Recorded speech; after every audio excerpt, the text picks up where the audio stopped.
Hi అండి అందరికీ. Hand purse ఏ విధంగా కటింగ్ చేసుకోవాలి మరియు స్టిచ్చింగ్ చేసుకోవాలి అనేది ఈ వీడియోలో ఎక్స్ప్లెయిన్ చేస్తానండి. ముందుగా మనం 15 ఇంచుల పొడవుతో 10 ఇంచుల వెడల్పుతో ఈ విధంగా ఒరిజినల్ క్లాత్ కట్ చేసుకోండి. తర్వాత లైనింగ్ క్లాత్ కట్ చేసుకోండి. కట్ చేసుకున్న తర్వాత రెండు కూడా జాయిన్ చేసేసుకోండి.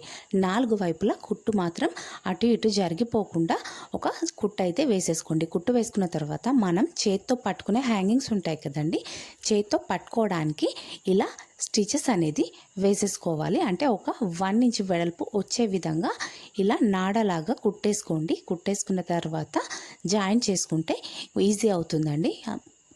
ఇలా కుట్టుకున్న తర్వాత మనం ముందుగా స్టిచ్ చేసి పెట్టుకున్నాం కదండి, అంటే లైనింగ్ క్లాత్ ఒరిజినల్ క్లాత్ రెండు కూడా జాయిన్ చేసి పెట్టుకున్నాం కదా, అది జాయిన్ చేసిన దగ్గర ఈ విధంగా మెజర్మెంట్ మనకు ఎంతవరకు అయితే మనం తీసుకోవాలి అనుకుంటున్నామో అంతవరకు ఇలా స్టిచ్ అయితే వేసేసుకోండి. రెండు కూడా స్టిచ్ చేసుకున్న తర్వాత జిప్ అనేది ఈ విధంగా యాడ్ చేసేసుకొని స్టిచ్ వేసేసుకోండి. ఒక 1/4 ఇంచ్ వెడల్పుతో జిప్ కూడా స్టిచ్ చేసేసుకోండి రెండు వైపులా.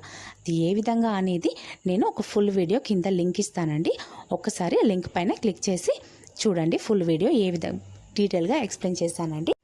జిప్ అటాచ్ చేసుకున్న తర్వాత పైనుంచి టాప్ స్టిచ్ అనేది ఒకటి వేసేసుకోండి. ఈ విధంగా వేసేసుకున్న తర్వాత మనకు ఖర్చులు అనేటివి కనిపించకుండా చిన్న పట్టీ అయితే తీసేసుకొని ఈ విధంగా స్టిచ్ అయితే చేసేసుకోండి. ఇలా చేసేసుకున్న తర్వాత సైడ్ జాయింట్స్ చేసుకునే ముందు కొద్దిగా కిందకి ఒక 1.5 ఇంచ్ వెడల్పుతో 1.5 ఇంచ్ పొడవుతో చిన్నగా కట్ చేసుకొని ఒక కుట్టు వేసుకుంటే సరిపోతుందండి. అయితే నేను ఈ పర్స్ వచ్చేసి మనము ఓన్లీ హ్యాండ్ పర్స్ కింద యూజ్ కావడానికి చిన్నగా స్టిచ్ చేశానండి.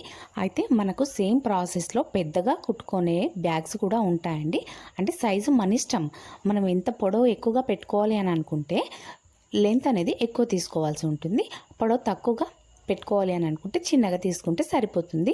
నేను ఓన్లీ హ్యాండ్ పర్స్కి మాత్రమే స్టిచ్ చేశాను కాబట్టి 15 ఇంటూ 10 ఇంచుల వరకు తీసేసుకొని కటింగ్ మరియు స్టిచ్చింగ్ చేసేసాను. ఈ విధంగా వీడియో కనుక నచ్చినట్టయితే లైక్ చేయండి, సబ్స్క్రైబ్ చేసుకోండి.